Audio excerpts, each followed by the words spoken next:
ladies and gentlemen, Nigel Farage has announced that he's running in the UK elections on the 4th of July. He's not just campaigning, he's standing as a candidate. He announced just last night that he's actually going to be standing for the electorate of Clacton. Clacton is an electorate 100% he could absolutely win. There's a huge possibility of that. In fact, in the past, when he's campaigned for UKIP in 2015, they actually did win that seat. UKIP won that seat. Now, again, why is this relevant to Australia? We're seeing a big repeat of what happened in 2016. In June 23rd, 2016, the UK voted for Brexit, to leave the European Union, for the UK to get back its independence. Now, what we're seeing now is a repeat of that.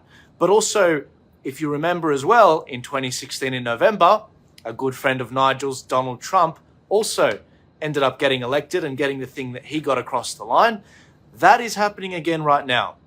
History doesn't repeat itself, but it does rhyme. Funnily enough, Australia is also coming off its Brexit moment, which was in October last year with the rejection of the voice vote, as we saw with Albanese in October. But on top of that, in a couple of weeks, we've also got a situation where the European Union are having their elections. Something is in the air. There's something about US election years where things go crazy. This is that year. Nigel Farage has said, look, I don't expect to win this seat, but I will definitely be putting my name down for the next 5 years to lead the Reform Party to move forward. Before the Teals came in Australia, Nigel Farage really succeeded with this teal colour in the UK in the 2019 elections. He helped deliver the UK's once in 100-year election result where the Conservative Party got an 80-seat majority. Now we're seeing a situation where the Conservative Party, also known as the Liberal Party in the UK, have had a complete botching and betrayal of the people, of the Brexit vote. In Australia, we've got a similar thing. We've got Peter Dutton. He's saying, oh, we're only going to cut immigration 25%. That's not enough. That's not enough, you know? And it might seem weird coming from a Middle Eastern looking guy with Syrian and Lebanese descent. But as an Australian, we subscribe to certain values and we don't believe in illegal immigration. Thankfully, we don't have an illegal immigration problem in Australia. In the UK, different story. Hundreds of thousands of people over the last few decades have been coming to the UK, whereas in Australia, it's something like 17 people a year, if you're lucky, come by boats. It's different. It's different in the UK. Nigel Farage reckons that the establishment in the UK has crossed the Rubicon. It's so dire right now, he is throwing his own hat in the ring. He doesn't have to do this. Some of you might remember we toured him back in 2022. I had the great privilege of spending a great deal of time with Nigel. This is a man that what you see is what you get. And Nigel reckons that he can't just stay on the sidelines. He's got to hop in. He's got to jump in now. Clacton is a winnable seat. He's got to represent the people that have stuck by him through Brexit, through the 2019 elections they had, and he's got to bring it home. Richard Tice, who ran the Reform Party while Nigel has been working on GB News and other things, has actually stepped aside. He's invited Nigel to actually come on board with this and given it his blessing. So Nigel is now the leader of the Reform UK Party. Again, why is this relevant to the UK, Australia and the US at the same time? Because something's in the air. Especially after COVID, this is the first time the UK people have an opportunity to voice their vote after what happened with the lockdowns in the UK. Similarly, in Australia, we saw that borne out with regards to the referendum vote, 60 to 70% of the country opposing exactly what was said.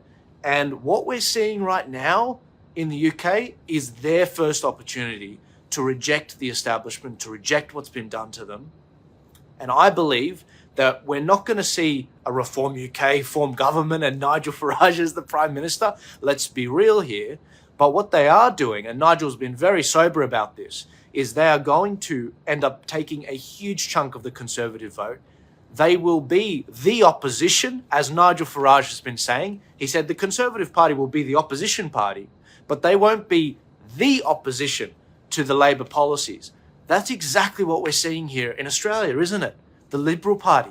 Oh, no, we should reduce immigration, but not by too much, just 25%, as Peter Dutton said in his budget.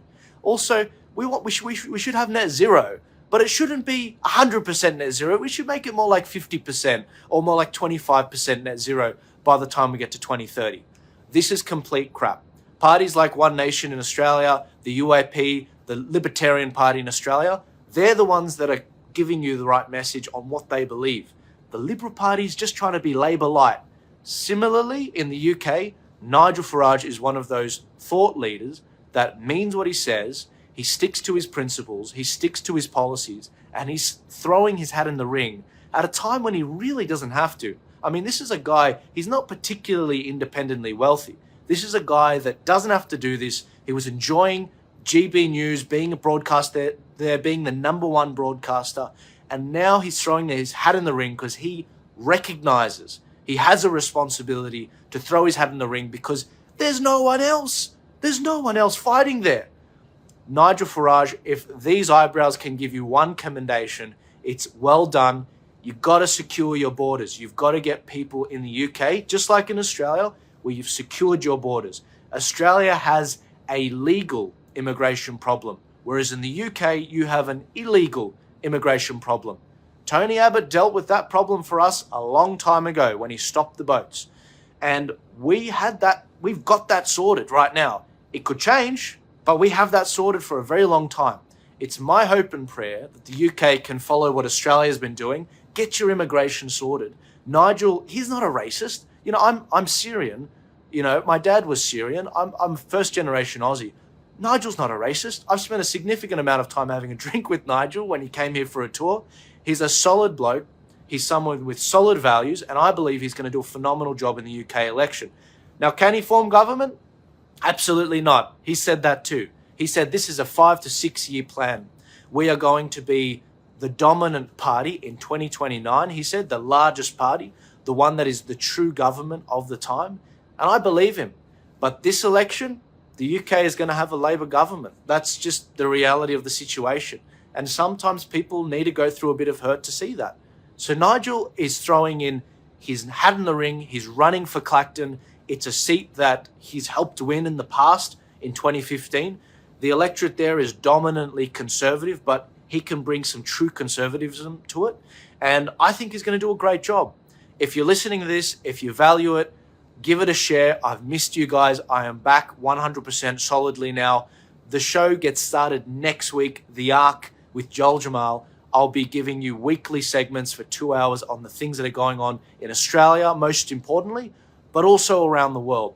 Give this a share, get it out there. Facebook's been heavily censoring me, and I want you guys to get around what's been going on in the UK politics because these things are going to translate to Australia. How do you know what's going on in Australia politics? It's because I learned from watching the best overseas, like Nigel Farage and Donald J. Trump. Stay tuned, guys. God bless you. Stay out of the trees, as Hoodie says, and I'll see you back soon.